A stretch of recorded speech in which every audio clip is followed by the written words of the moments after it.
shunday ob-havoda ishlashga majbur bo'lyapmiz, chunki kutilmagan holatda yomg'ir yog'yapti. Iloji yo'q, bu oilani yetim qilib qo'yganmiz. Buni tezlatib, mana sekin asta shunday ob-havoda majburmiz endi ochishga. Chunki bu oilalarda ona chiqarish uchun tayyorlab qo'yganmiz. Mana ramkani orasini 3-4 sm ochib tayyorlab qo'yganman. Buni sababi shu yerga yangi arilar yig'ilish uchun tayyorlab qo'yganman. Sekin nimar bilan arilarni tinchlantirib olamiz. Mana tinchlantirib oldik. Ana endi sekinlik bilan tashlayveramiz.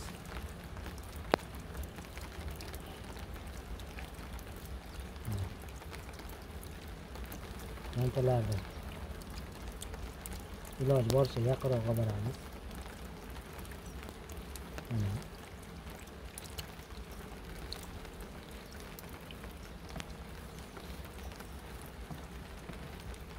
Mana sayqallashga tashladik. Qancha muddat turish kerak endi bunda? Albatta buni 1 soat, 1,5 soatda sayqallab bo'ladi. Undan ortiq ko'p tursa qo'ygan idishchalarimiz, istaganchalarimizni buzib yuborishi mumkin. Chunki unda zira yo'q.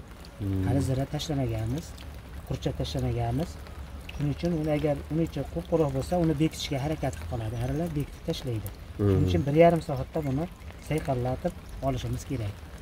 1,5 soatga ularda beramiz.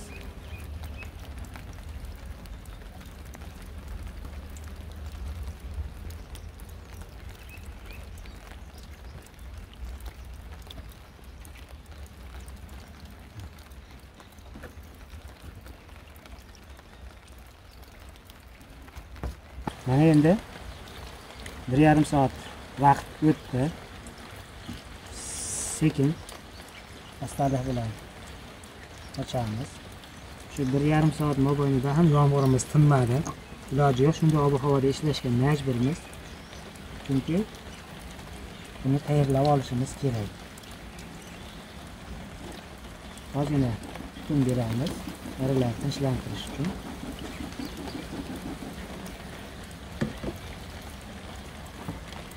Bunu sekin olamiz.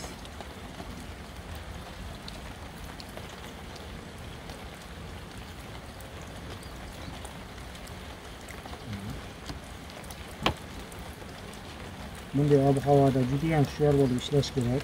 Ari bilan arilarga qo'pollik qilmaslikka harakat qilishimiz kerak. Chunki bunday ob-havoda o'zi arini ochmasligimiz kerak, lekin iloji yo'q, majburmiz. Biz kutmagan ob-havo bo'lib qoldi. Mana sekin astalik bilan olamiz.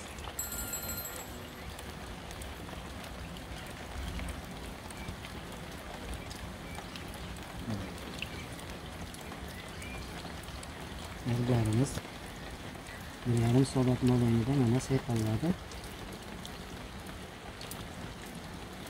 Mana endi buni bu ramkani arisini qoqib bo'lmaydi. Chunki qo'ygan kasadonlari tushib ketishi mumkin. Buni sekin astalik bilan arilari cho'tkani ham tushirib olamiz.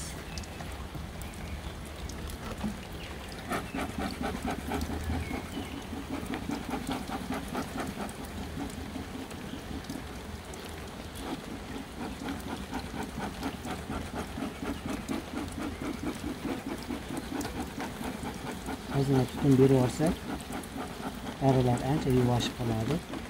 Chunki bunday ob-havoda arilar juda ham jahldor bo'lib qoladi. Juda ham hushyor bo'lib olish kerak.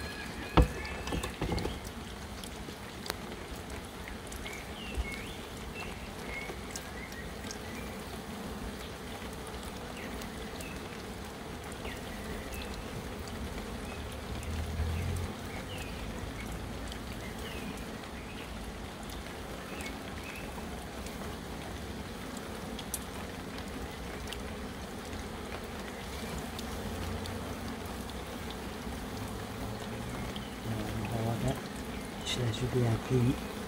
Arilar bilan. Zarurat bo'lmasa bunday ob-havoda ishlashni tavsiya qilmayman. Chunki bizga juda ham zarur bo'lgani uchun shunday qilishga majburmiz.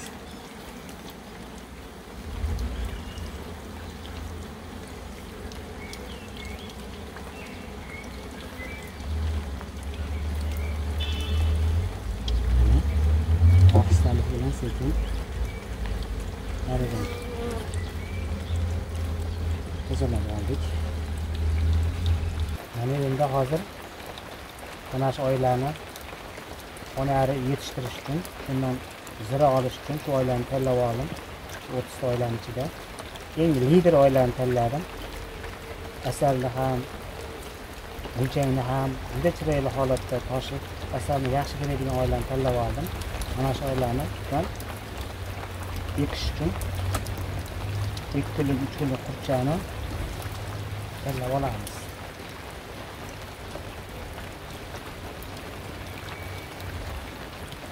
Endi bunday ob-havoda arini ochmaslikka harakat qilishimiz kerak edi. Lekin biz ishni boshlab qo'yganmiz. Yomg'ir yog'ib beryapti mana. Iloji yo'q, ishimizni davom ettirish uchun qurtchalarni ekib vaqtida tashlashimiz kerak. Yomg'ir ham to'xtamasdan yog'ib turibdi mana.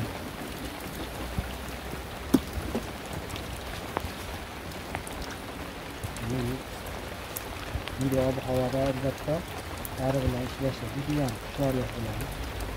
Ehtiyot qilib ishlashga harakat qilamiz.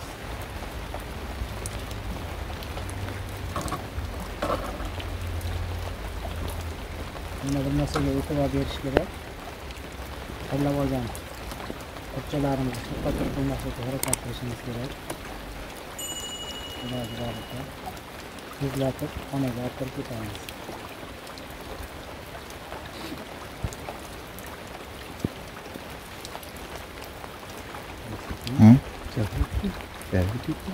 Nära gråt.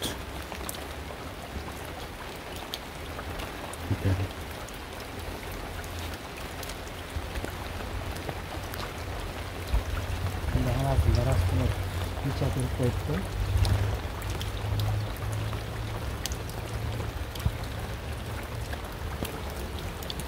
Asosiy biz qoladigan ramkamiz albatta 3 kunlik qurtchalar bo'lishi shart.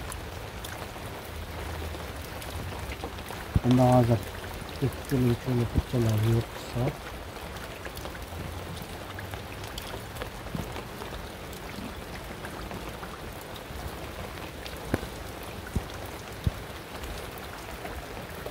Bu ham raspolatlar deb qo'ygan. Bunda ham yo'q.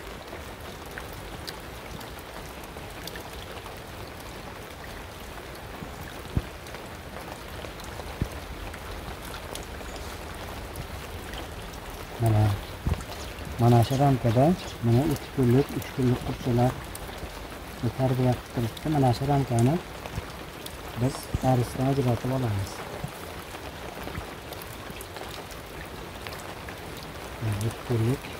3 kunlik qurtchalar turibdi mana.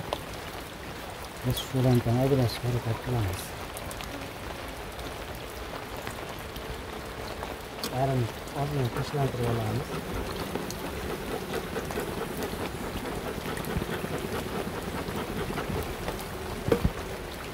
Sekin arini qo'llaymiz.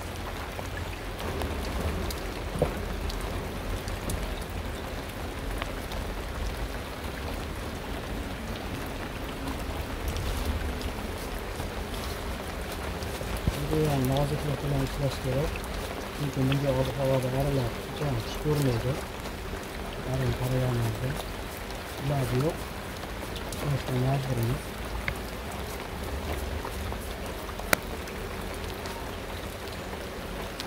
Bunga tezlab olib ketishga harakat qilamiz. Chunki qurtchalar faqat qolmasligi kerak.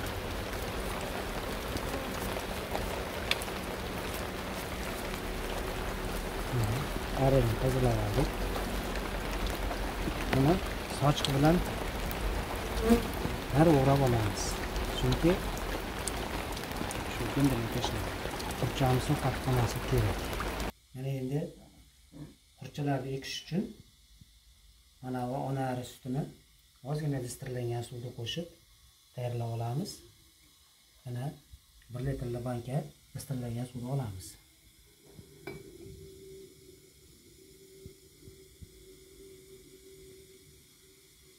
Mana bizga hozir yetarli miqdorda bo'ldi.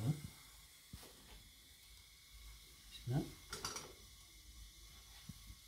qo'yamiz.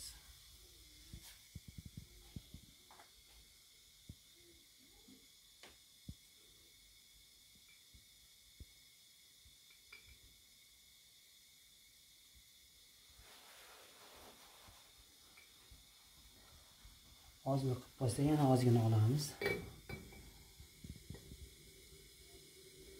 Albatta distirlangan suv bo'lishi shart. Xom suv bo'lmaydi. Chunki xom suv qurchalarda qorinni og'ritadi.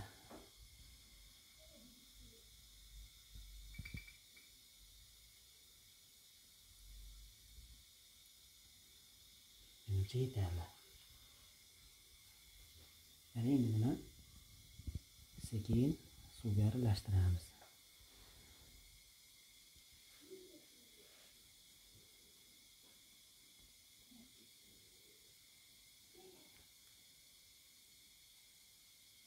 Mana jarayon tayyor bo'ldi.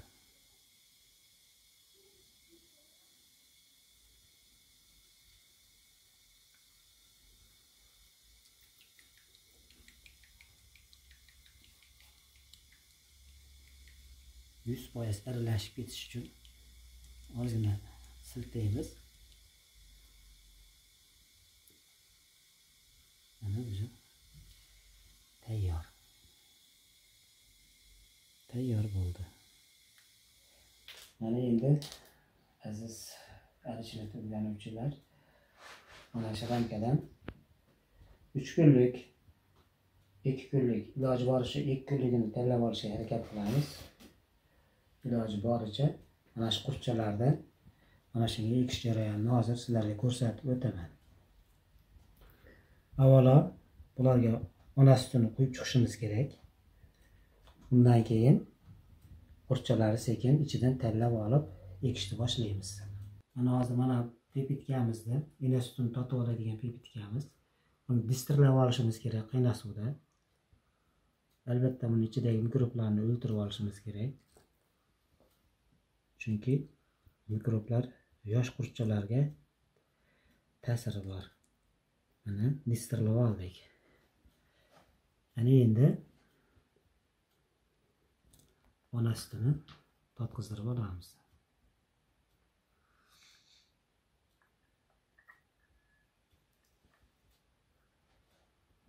Totqizdirib oldik mana. Endi jarayon kosachalarga sutni quyish.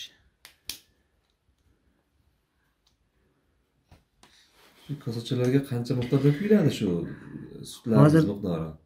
Bir tomchini yarmini hisobga olish kerak. Bir tomchi ko'plik qiladi. Shuni bir tomchini yarmini hisobini olgan holda sekin qo'yamiz.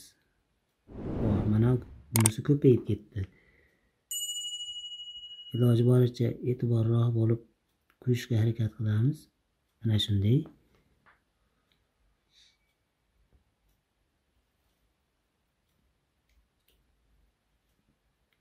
Mana shunday.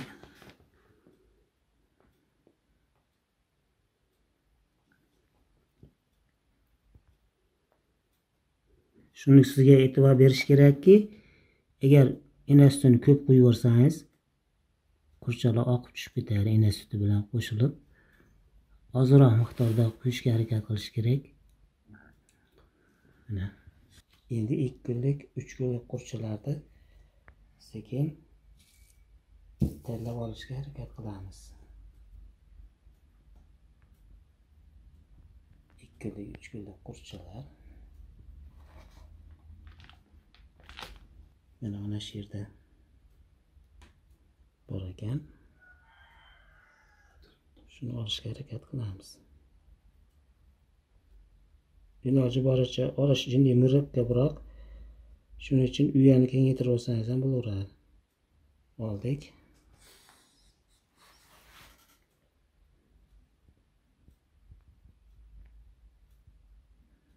Mana Uni o'sha eng yosh urug'larni bir ko'rinishda qandamasmi ajraladi endi bu? qancha ajralishi o'zi ham juda ham mayda. Ko'zga shu oynak orqali ko'rish mumkin. Mana jarayon ketyapti mana.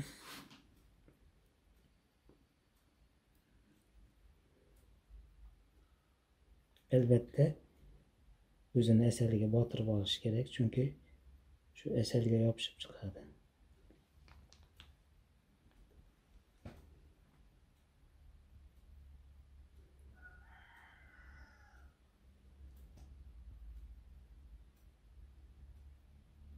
Judayam nozik ish. Chunki qurtchani ezib qo'ymaslikka harakat qilish kerak.